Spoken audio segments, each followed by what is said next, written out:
This is not a good scene at all. This billionaire is inside this sex suit. There's dildos everywhere. There's chains, ropes, all kinds of shit. And he's dead. He's bloodied.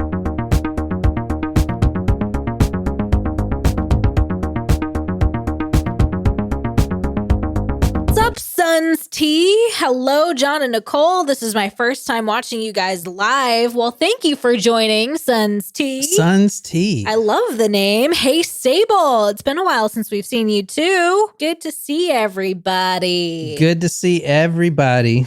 Hey, Liz. Hey, Wolfie. Hey, Amanda. Oh, my gosh. I should put a story together real quick. Actually, Amanda, I do have, if this is the right Amanda, I know that there are a couple Amandas that are Supremos, but for our next story, we have two, I think, short stories. And if you stick around, Amanda, yours will be the second one. I've got Rachel's surprise shot up first. And so I went out and got the ingredients right before this. So we do have a couple new Supremos to welcome. So thank you very much to Daniel and to Shane. Thank you both for joining us as a Patreon member and Taco Supremo. So for those of you who join as Taco Supremos and pay for the full year, you have that option on Patreon. We will throw in a bottle of Jupiter CBD. And so if you like it, certainly you can subscribe again. It definitely benefits John in the podcast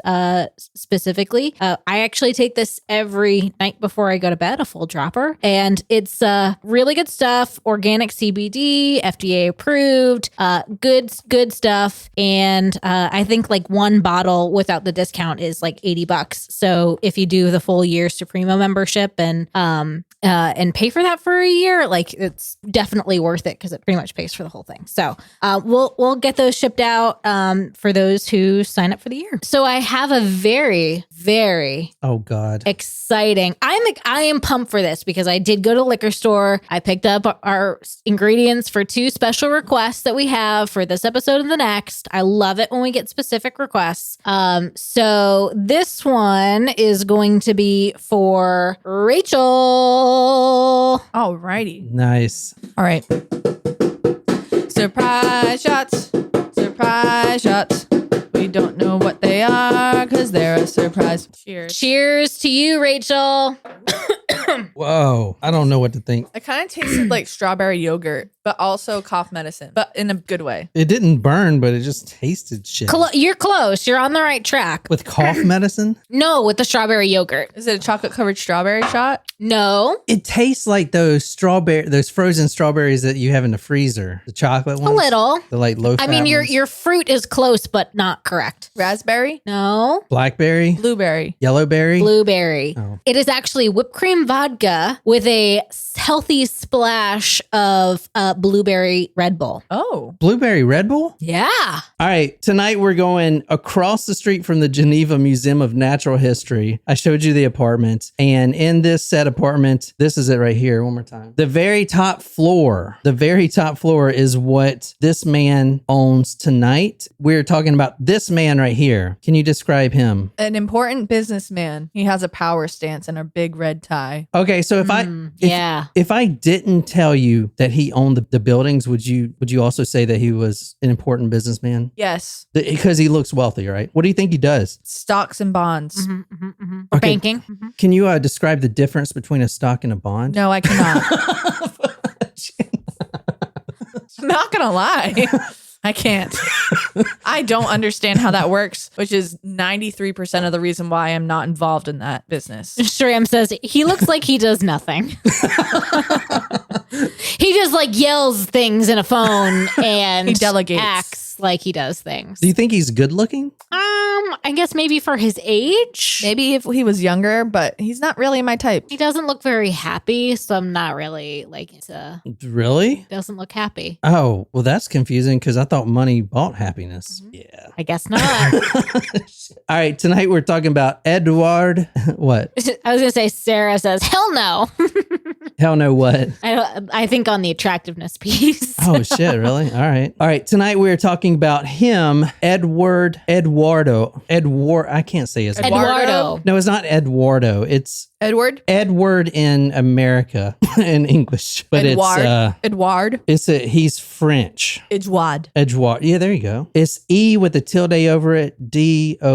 Édouard Stern. Edouard. So good old Eddie. Yeah, Edward. We're going to February 28th, 2005. Now, this man who we're going to get into his background and everything else, he is a French banker and he's extremely successful. He's the 38th richest man in the world, or excuse me, in Switzerland, which I don't know the population of Switzerland, but that's, if I was to take a guess, he is a billionaire, especially in today's standards, but today he would be in the billionaire, I would imagine, right? Yeah, that was 2005. So, I don't know. Maybe not quite. it is a Tuesday morning. It's the morning time. He's at work. He owns the building that he works in. He works in the top floor. The top floor is his office. The whole top floor? Of that building I showed you? The green one? Yeah, the whole top floor is this man's office. Nice. So he owns the building and I'm going to get kind of into what he does, but he's basically a financier. He owns his own firm and they make investments across multiple different vehicles. So he was in stocks and bonds. No. Oh. Like a hedge fund manager?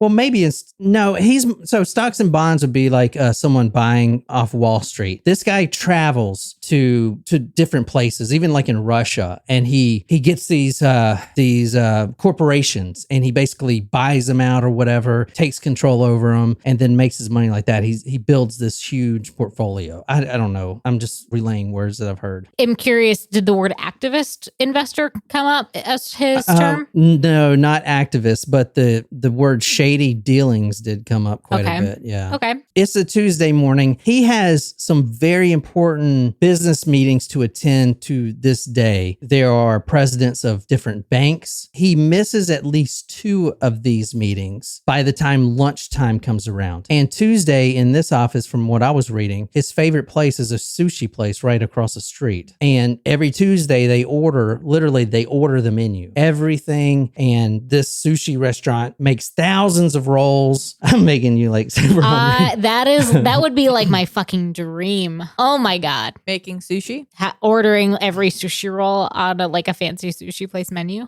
This man, he misses 2 meetings, and his secretary, as well as his co-partner and some other workers there in the building, they automatically know that something's wrong. Yeah, this guy is rich. He owns the building, he owns the company, but he is there every day. Plus his brand new Bentley was in the parking lot. He should be there just like every day. He's the first one there, first one in, last one out. He's there. Bentley is in the parking lot. Where's he at? They search everywhere, every nook and cranny of this building. They cannot find him anywhere. His apartment is literally across the street from the building. We showed you the apartment that I'll show you one more time. Okay. So could he be at the apartment building and just his car was in the office side? This is his apartment building, and he lives up here on the very penthouse. Yeah, he owns the whole freaking thing. True. So they go to his apartment. Now this is some of his coworkers and secretary, and also they have like the like his landlady that has the key and everything else. They walk in,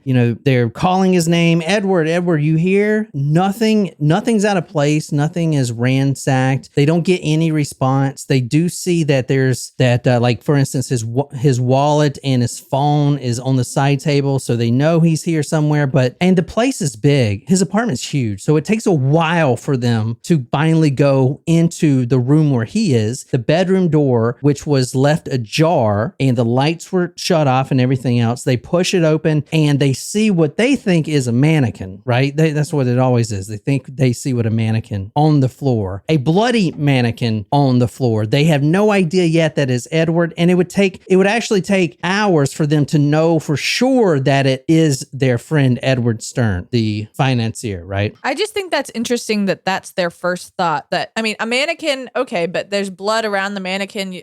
That's just, I don't know. Well, I guess I wasn't there, but I don't think that would be my first thought. Yes, it would. Because so a lot of this story I pulled from Vanity Fair. I hardly never get to do that, right? Vanity Fair, which was whose favorite magazine that they found in the houseboat that he broke into. Andrew Cunanan. So anyway, can you read this? It's from the Vanity Fair. From the Vanity Fair, 48 hours after the body was found, a Swiss newspaper, the Tribune de Genève, dropped a bomb. Stern had in fact been murdered, shot 4 times. But the even more jaw-dropping disclosure was that he had been found encased in a flesh-colored latex bodysuit. Okay, well, that one makes way more sense. Yeah. Yeah. So this is the one I pulled up. I don't know if this is the exact model, but that's what a bodysuit is. Is that what they had in Seinfeld?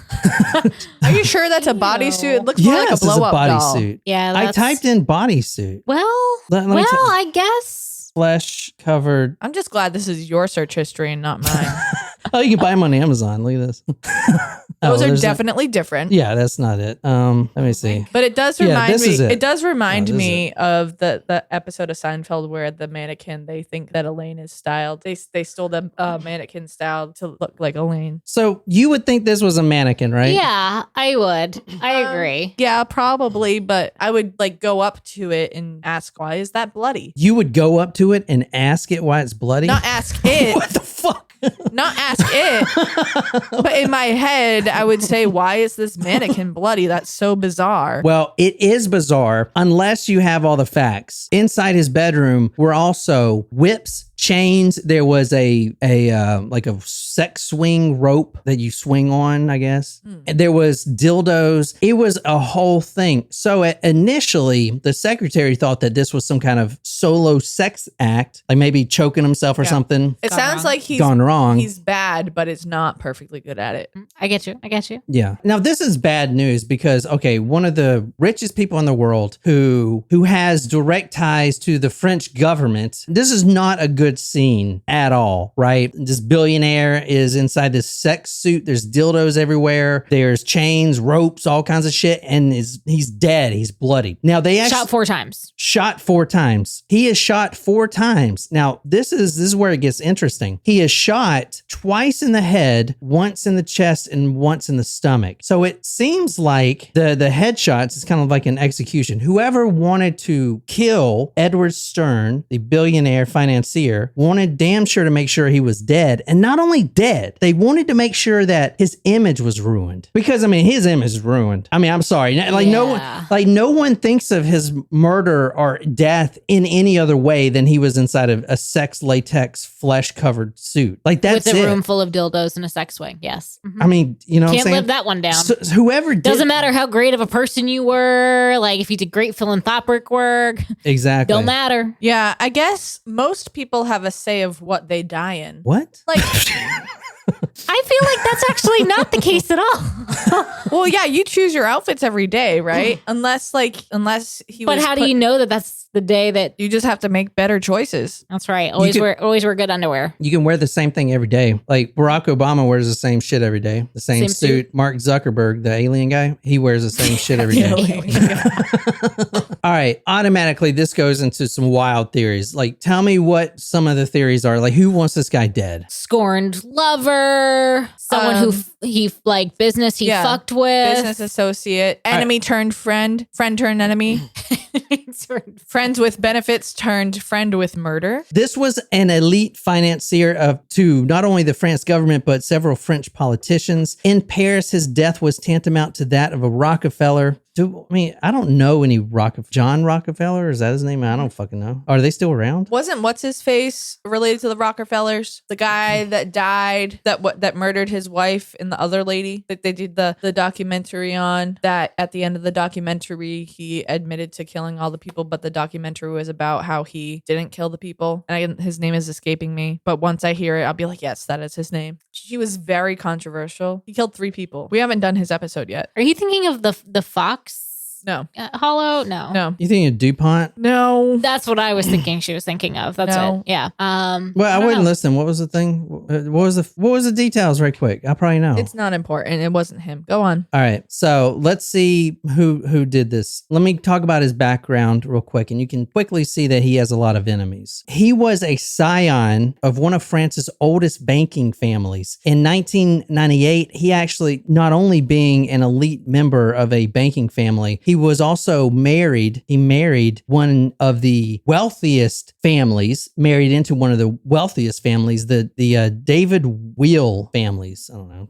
Never heard of him. If you haven't heard of them, you're just as broke as us. No one's heard of these guys. He married in 1998 this woman, Beatrice, the daughter of an investment banking chairman and who works at Sotheby's in Manhattan, has 3 children, and everyone loved Beatrice, his wife. Everyone loved her. Everyone loves Beatrice, not so her husband. On Wall Street, many considered him, there's no way to sugarcoat this, an arrogant prick. So he came from a very wealthy family. He was handed everything when he was born. And in 1976, he finished his business school and he joins a bank, Bank Stern, which his last name is Stern, right? So he joins this bank, which is named after him already. It was his father's bank. 1976. In 1977, he launches a coup and takes over his father's position, basically pushing his own father out of the bank that he started and owned. The bank that's been in the family forever, the Stern family. And within a year, so he starts in 1976 at the age of 22 after business school. And within a year, he stages a coup and basically pushes his father out of his chairman role of the bank, the family bank. This is like Succession.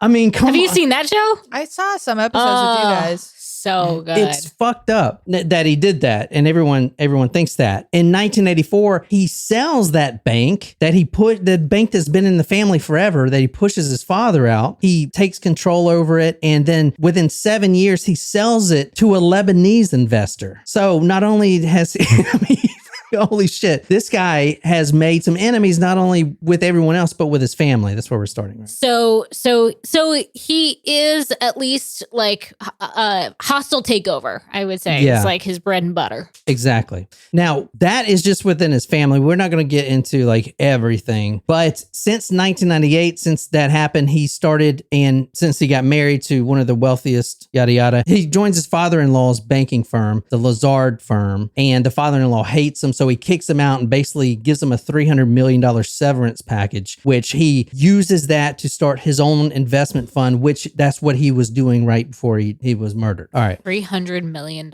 severance package. Yeah. He was renowned for shouting down at subordinates. His favorite thing to say to people who were talking to him was call them a, quote, fucking moron. Okay, I'm not feeling so bad about the manner in which he was maybe murdered. He has a lot of people that hate him. And he was in litigation, a very brutal litigation at the time of his murder with a company called Rodea. Now, this is the logo for Rodea right here. It's now called the Solvay Group. Now, this is a chemical company in France. So what he does is he invests, I think it was like $89 to $100 million into this company, and he loses it overnight. The investment went sour. This is right before his murder. The investment goes sour. He loses all that money. Now, Rodea is actually like a subsidiary of the French government. They own the company that produces these chemicals. The French government does. So he is that's weird. He is basically suing the French government at this point. Okay. For $100 million right before he gets murdered. All right. So he's got enemies in very high places. Exactly. And friends in low places. Yeah. Not only that, he was also making some very shady deals in Russia, some shady investments that had went sour as well. And he was trying to take all these Russians to litigation. And a lot of... Oh boy, you do not want the oligarchs against you over there. Like other than China, who is an ally with Russia, right? Like, well, so I looked up some of the... Cuba? China. Yeah, she said aside from other China. than China. I mean, who else do you need? You got the biggest fucking... You got damn... No, I think North Korea would be North Korea. friendly. Oh, also Syria, all those... Syria, Iran. Yeah, all those countries. Not only... He wasn't making... Everybody that loves us. All our friends are friends with Russia. He wasn't making deals with the Russian government. He was making deals with the Russian mafia. So this guy, and this is basically a not a stock image. I mean, he's a real mafia guy, but I thought that was a pretty badass picture.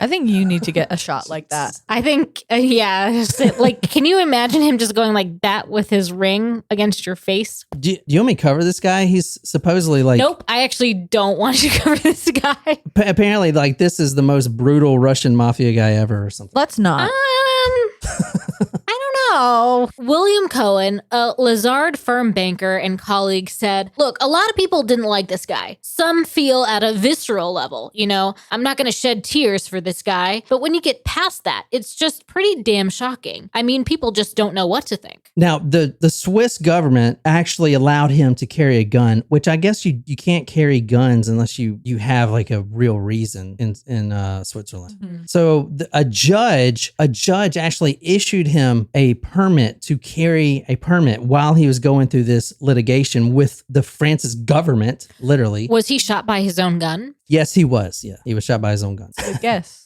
Thank you. If it was so hard to get, now the person who murdered him would have had to have known that he had that weapon. He could have been braggy about it, knowing his personality. No, he was a very private person. Okay. So no one would know. So you're saying like the judge leaked it or something? Maybe. Could have leaked it to like a government official of sorts, or it would have been somebody close personally. So if it's like the Russian mafia, would they use his gun? So I'm thinking certain people would make it easy to bring a gun across the border or to like get that. But how would the Russian mafia know that because if he was murdered with his own gun, how would they have known he had a gun? You know what I mean? I mean, I guess. I don't know. Unless somebody was like a Russian spy or something. I don't know. Jeffrey Keel, the president of the former Republic New York Corporation, said, Édouard shared his fears with me, and there was one particular matter that had him on the edge of his chair. I don't mean to be dramatic, but this was something that was costing people their lives. It's a matter where everyone that touches it has to be careful. Even you. Mind you, Édouard was not a guy who is easily frightened, but this is pretty sinister. He's a very private person, so he never admitted even to his chairman and to his secretary and everything else why he's carrying a gun at all. But people that he works with, they see that he's investing in these companies and stuff like that and going into litigation after litigation, and they know that he's scared, you know what I'm saying? But he never gets like a bodyguard or anything, which he should have. I would have if I'm that rich,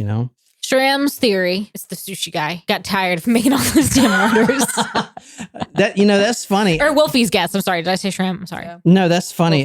Bringing up the article, the Vanity Fair article, they said that he ate, I think it was like, here, let me show you. This is crazy. This is what his co-partner Keel said, quote, the single most distinctive and unusual characteristic of Edwards was how much sushi he ate. Quote, he could eat 50 or 70 pieces of sushi at one sitting. I'm not kidding. We took turns paying the bill, usually $300 to $400. Damn. 70 pieces of sushi? Is that a lot? Yeah. So a sushi roll comes in like 12. I think 8. 8. Damn, that is a lot. Holy shit. Yeah. Yeah, so Shram, that's a pretty good guess.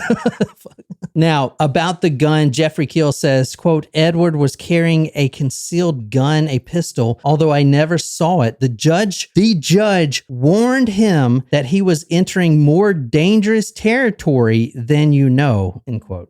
So sounds like a threat. The judge, well, the judge is the one that gave him the license. So he knew that he had the gun. Oh, yeah. Was the judge the killer? No, I'm saying no. I mean, maybe. I don't know. You tell me.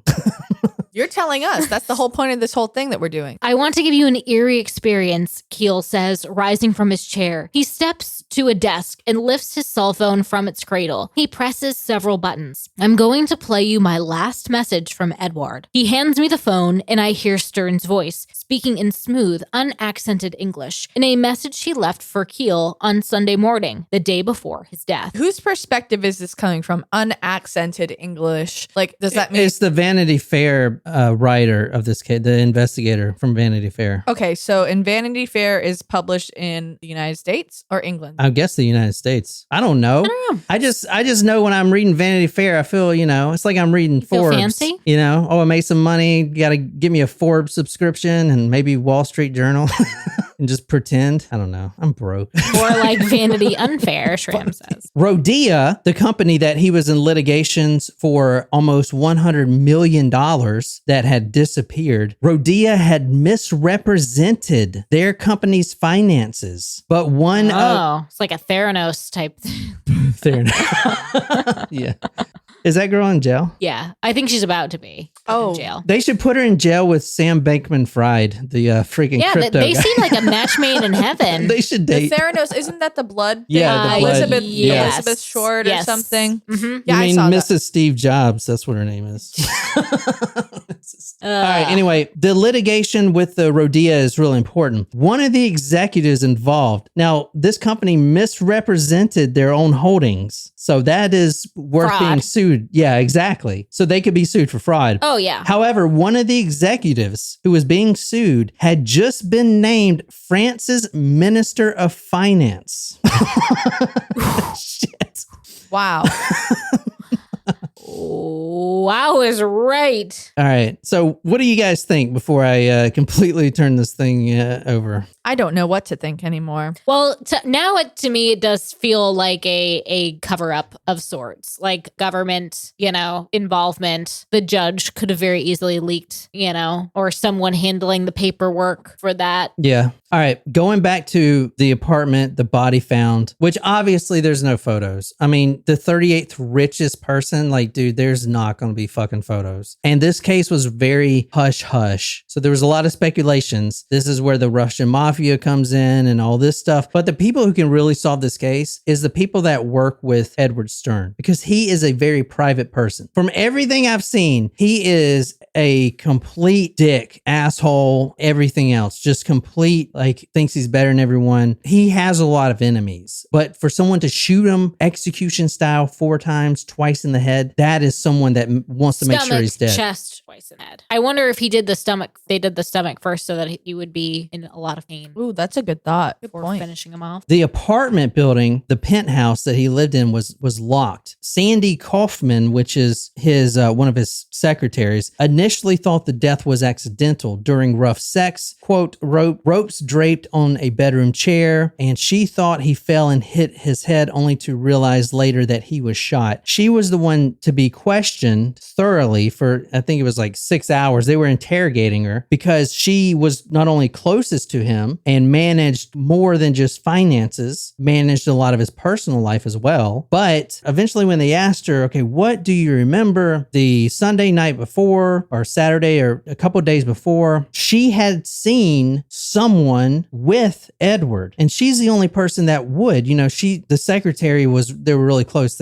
She's been working there for 15 years. She sees a person who Edward, she doesn't know her name, but the person is only known to her as, quote, Slaytex. This woman, the secretary that worked with Edward, did more than keep his finances in check. She kept his personal life in check as well, especially when it comes to the mistresses and keeping said information away from his wife, right? He's got a freaking wife, Beatrice, and 2 kids. Let me show you Beatrice. Was the voicemail important, by the way? The guy was the Vanity Fair person heard? What do you mean? Well, I read that piece, but I don't know what the message said. Oh, we'll never know what it said. Oh.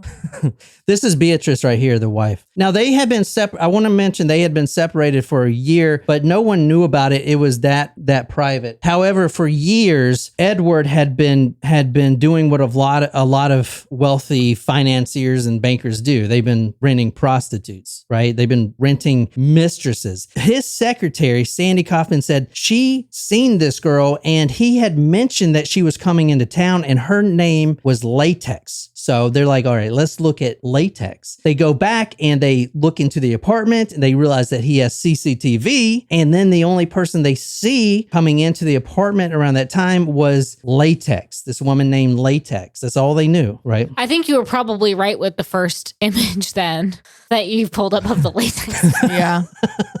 suit. Now, he has a lot of mistresses, a lot. However, Slaytex, the mistress, she is I'm going to tell you who she is in a second, but she's more than just someone that he hires to, for sexual services. This is her right here. This is her and Edward in Africa, big game hunting. She's probably in her 30s, maybe. I don't know. Let me I just would say this. 40s, but she's had some work done. Maybe that's why they call her Latex. Let me tell you this. Is she not plain looking? She's not wearing makeup. Yeah, I wasn't. It's not what I was expecting. I was expecting like a dominatrix type of a look. But she's got very light brown or blonde hair, and she wasn't wearing makeup in that photo. She has a very big mouth. If you go back, big smile. Yes, big smile. I stand by that. I mean, this is a model photo. Looks like normal, natural. Yeah. Normal. Wouldn't expect anything from her. Yeah. Now, keep in mind when they met, and with a lot of the mistresses he's met, he had a wife who loved him, and it would come out that she knows about this. I mean, he's always traveling. He's traveling to all these different countries. He's gotten mistresses for days, and the wife, which I feel like may be a real thing, probably I wouldn't know. But if you're really wealthy and you travel like that, you have a wife and kids like he did. I feel like the secretary kind of covers all this up for you, and tells the wife one thing, but I also feel like the wife knows, but she doesn't want to admit it, type of thing. You know what I'm saying? Yeah. Like, isn't that what happened with Jeff Bezos? Didn't he have like a girlfriend on the side or some shit? And Bill Gates? Didn't they both go through I know that Bill shit? Gates. I don't know about Jeff Bezos. I don't really know much about him. Yeah. You know who doesn't cheat? Mark Zuckerberg. He's a good guy. He's still married, right? I don't know. You're just saying that because you don't want his reptilian self to get you. That like when he's in the metaverse, nothing comes to attack him. Cecil Broussard was her name, 36 years old. However, her dom name as a professional dominatrix, as the one they know as Latex, you wouldn't think she's a professional dominatrix. Nope. They call her dom name was Alice. She met Stern in 2001, so that was 4 years before. It'll come out some of the letters he's been sending to her and some other. We're going to go into it, but you understand she's the one that did it. And we Correct. got yes. Okay, good. Did anyone ever answer our question last week? Is there another term for dominatrix for males, or is it a gender neutral term? I don't know. I don't think so. Can anyone know on the chat that's here today? Because I remember we talked about that last week. I feel like it's important for me to disclose my genital status, which I do have a penis. Good for you. I feel like that should be on the employment checkbox. That is what I was, expecting as your spouse. The VA asked me the other day what my sexual preference is. I'm like, what the fuck? That's why do they need to know? I'm like, literally, I'm like playing footsie with you, man. Like, I mean, obviously I'm into you, Well, I was like, why do they need to know that shit? Know. It's crazy. I don't know. Anyway. From Vanity Fair, her name is Cecil Broussard. She's 36. She's some kind of an artist, all right. In addition to sculptures she creates in her spare time, her principal employment appears to be as a very expensive call girl, specializing in sadomasochistic sex. She is the troubled daughter of a French advertising executive. So what you read from the Vanity Fair, the tone of it's like her name is Cecil. She's 36 and she's some kind of artist or something. Like it's very cliche. Okay, you're this rich guy. You see it in the movies. Like this guy's worth $1 billion, and the woman that he's cheating on his wife with is some kind of artist. She does sculptures or paintings. Like her dream is what? To own her own studio. She never graduated high school. You know what I'm saying? Like it's very cliche who she is, right? She's a troubled daughter of a French advertising executive. Her parents divorced at 3. She saw firsthand her mother attempt suicide. The mother also tried to kill her and her sister as well. That's a lot of trauma. Yeah. Can you read from the Daily Beast? Broussard's father was the sort of man who left nudie magazines around the house, had sex in front of his children, and molested Broussard. An uncle also raped Broussard when she was a teenager and was never held responsible. Jesus. Okay, so we know that she did this. She shot him 4 times. They were in love. Can you kind of take a guess why she did this? They knew each other for 4 years. He's been paying her for sex. Was she upset that it was never going to be anything more? Like that she was never going to not not be just a mistress. Or maybe he assaulted her. Is there something that a guy in his position, being a total dick, would say to really upset someone? You're just a whore. All right. At 17 years old, she was in and out of psych hospitals. She never graduated high school, low-level jobs, waitresses, clerks, few modeling gigs. According to her father, she has been 10 years a prostitute and a professional dominatrix by the time she met Edward. Her hobbies included sculpting odd and erotic nudes, and she dreamed of owning her own studio, which by that I put cliche because that's what you see in all the movies, right? Anyway. Wolfie has a good guess, I think. I was thinking, did he try to leave or did she try to leave him? Like one of them would let the other. Yeah, maybe. He had hired her, and this is also cliche. He had hired her to, quote, decorate his apartment. You know what I'm saying? Mm-hmm. Now, the time, he's got a wife during all of this stuff, right? So she is in and out, in and out. She actually doesn't even live there. She lives in France. So she comes back to Switzerland. She flies in and flies out type of thing, and he's obviously paying for it. Yep. She went by Alice as a leather dominatrix. Her secretary, the one that knew her by the name Slaytex, said the following, quote, "She was a lovely woman, pleasant, not beautiful, very plain looking, I thought. Just a run-of-the-mill basic woman." And that's kind of a burn right there. Stern, being the asshole that everyone knows he is, would humiliate her in front of his friends, his executive friends, all of his entourage. At least one time I saw that he forced her to have sex with another man in front of everyone in the room while she wept. That's what the paper said. She wept while she was forced to have sex. In a letter, this is what a letter that Stern wrote her in 2004. "It is mad how much you love me," Stern wrote in a 2004 letter. "I love you hopelessly. Or maybe it is the other way around. We are so good together. I didn't like your suggestion about having your independence, but it is indispensable. I want to be with you. I want to marry you." The whole time he is trying to get her to marry him.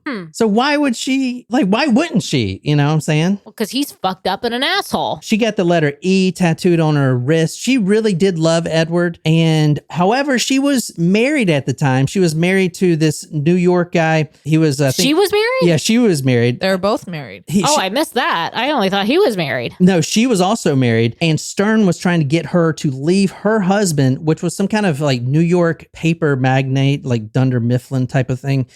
And so Magnate isn't what comes to mind with Dunder Mifflin, but that's okay. More like W.B. Mason, but okay. Yeah. Okay, so this comes out after the murder. Stern had opened a bank account for her and placed $1 million for the sole purpose of leaving her husband and starting over with him. He's worth $600 million. I know, but all right, this is the reason she didn't want to come with him. Okay, you've been proposing to me for years, but how do I know that I'm going to leave my husband, come live with you, and then you're going to get tired of me and just kick me out? I mean, you treat me like shit. You rape me. You let other men rape me in front. You know what I'm saying? What happens if I leave my husband, who I have security with, to come live with you, and then you get tired of me? So he's like, okay, I get that. I'll open you a bank account and put $1 million in it. That's financial security, so you don't have to worry about it. If I do that, you still got the $1 million bank account, right? When Stern expressed fears that their whole 4-year relationship was a plot to wean $1 million out of him, Brassard comforted him. "I will do the only thing that I can show you the extent of my love. In this, it is the meaning of your gesture that has an immense value," she wrote back. "You will get your $1 million back. This sign that you are loved for who you are and only for who you are." Here's what happens. She agrees. She's like, I'm going to do it. Go ahead and open the bank account. He does. Now, he does this on January 12th. So literally 1 month before his murder, he opens this account, puts $1 million in it, and then she says, okay. But then she just vanishes. She's got this account, $1 million. She doesn't answer the phone. She doesn't respond. Now, the secretary is trying to get a hold, because I guess that's what secretaries of rich billionaires do. They're trying to get a hold of this mistress through any way possible, and she can't. So what do? Because, hey, I said you come live with me and with the $1 million. So they freeze the account. Right. Which, is kind of fucked. I think. I don't know. I can understand taking that step. Yeah. She vanished. Bye. So. Okay, thanks, bye. Stern was morose. I'm never going to see her again, he said. Van Riel wasn't so sure. Now that her account was frozen, he predicted, she'll call tomorrow. And surprise, surprise, she did, said the family advisor. She called Édouard on Friday. There you go. She called on Friday. Can we work this out? Why'd you freeze the account? You know, I was just not answering the phone. My phone died. Whatever.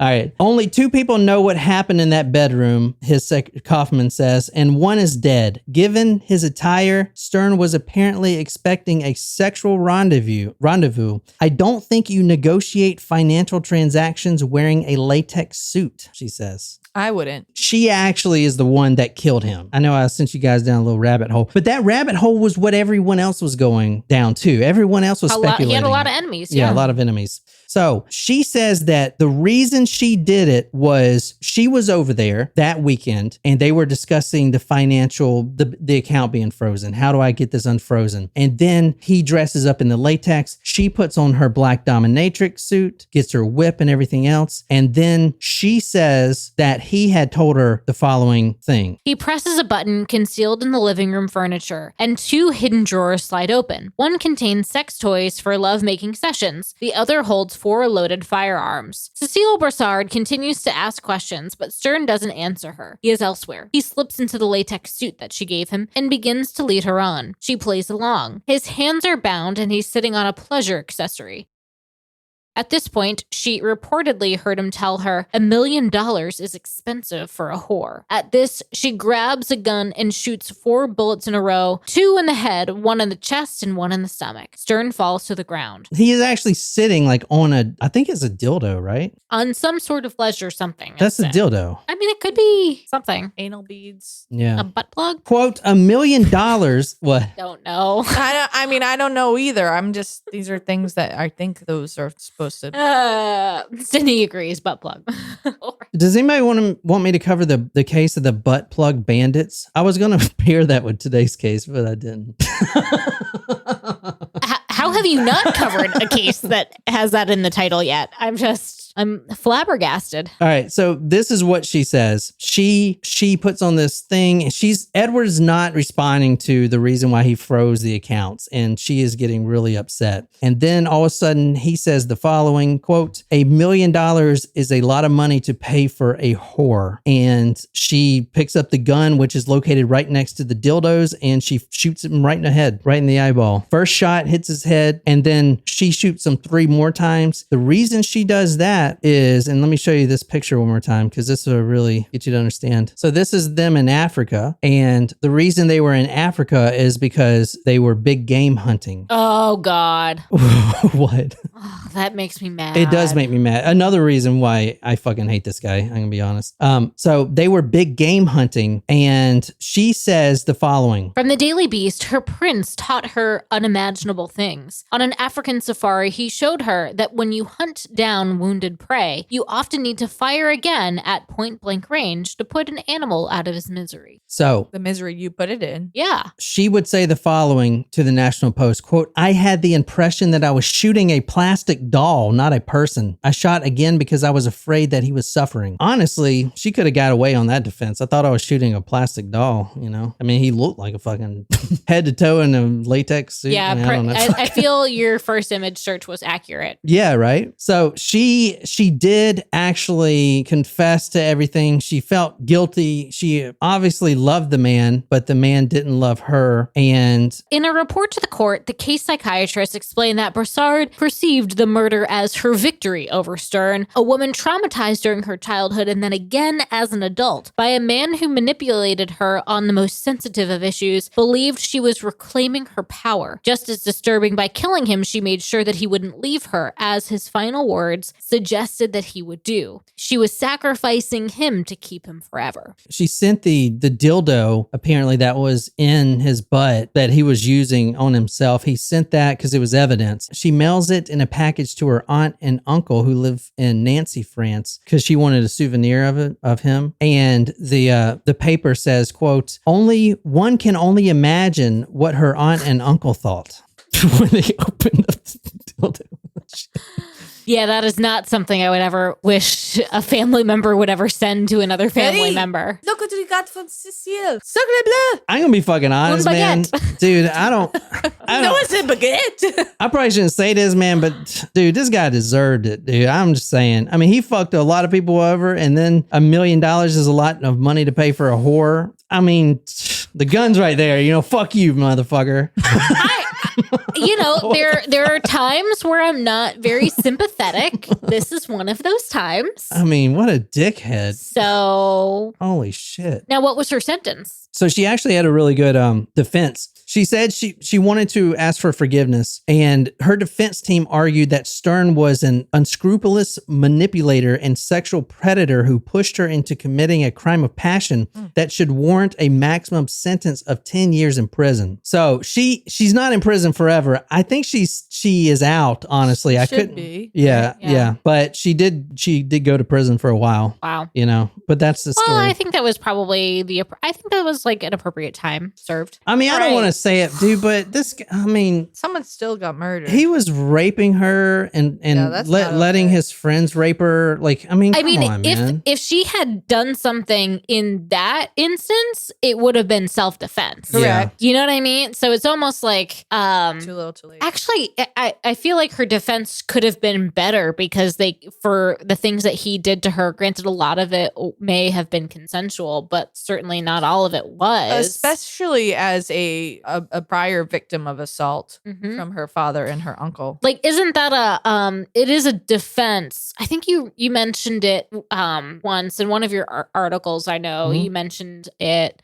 It's not like an instant, it's not like self-defense, but Is crime of passion? no, like a it's trigger like warning. battered Battered woman syndrome. syndrome. And like, if it happens multiple times, that can be an appropriate defense, even if it like something didn't happen in the moment. If you're ever in that situation, you know what I would have said if I was her? I would have said that he was sitting there and that he tried to get up and he said he was going to kill me. So I self-defense. Boom. There you go. Isn't it crazy though? I mean, this is like, Yeah. I mean, you don't treat people like shit. No. $1 million is a lot to pay for a whore. That's pretty Jesus. terrible. That is fucking terrible. He was an asshole. She's sitting right by 4 loaded guns. You know who it reminds me a lot of? Who? Shayna Hubers. You remember she killed her boyfriend? Yes. Because he said something dumb or whatever it was. I can't remember what it was, but he said something or whatever. Was he cheating on her maybe? Yeah, something like that. So she picked up a gun and Hell shot him. hath no fury like a woman scorned. You know what it Remember that reminds one? me of? The last one of the scenes in Moulin Rouge where Christian throws the money at Satine and it's like, here you go, I've paid my whore. But really, in reality, she was trying to like help him out. Yes. We're getting a lot of Chicago references in this Yes. live chat today. Yes. He had it coming. There you go. They were hoping. you Yeah. Did they? I mean, Sydney had it. Oh. Read it there. I don't feel too bad for him. I mean, he fired his father from his own bank. Yeah. Also who this story reminds me a lot of is those Canadian billionaires that we covered. Remember? Oh yeah. I can't remember their name. The one that you were interviewed about. I can't remember their name. But that guy was in a lot of litigations. He was actually named the most litigated person in the world. Oh yeah. I mean, that is not a good title to fucking have. No, it is not. No, it is not. I mean, I was like doing more research on that. He had everybody. No, so there was this billionaire couple. I can't remember their names. But anyway, this guy had so many enemies, including the Hells Angels, because he was doing pharmaceuticals and he was actually breaking into the fentanyl market, which the Hells Angels control, I guess. Jesus. It's like, holy shit. And that one wasn't. That's still unsolved. Yeah, that one's still unsolved. But yeah. Yes, that's the one term. The couple found hanged. I can't remember which one. Yeah. And they were hanged to make it look like A suicide. Yeah, the one at their house with the pool. Yes. I know, Yes, but yes, if you dive deeper into it, it was also Was it? No. there was a statue of him like sitting a certain way, like a statue of him sitting a certain way. I wish like someone would make a statue of me. He was positioned in that same way after death. So it's kind of crazy. Anyway, I hope you guys like that. All right, well, I hope you guys enjoyed. And until next time, good night, you lovely, lovely people.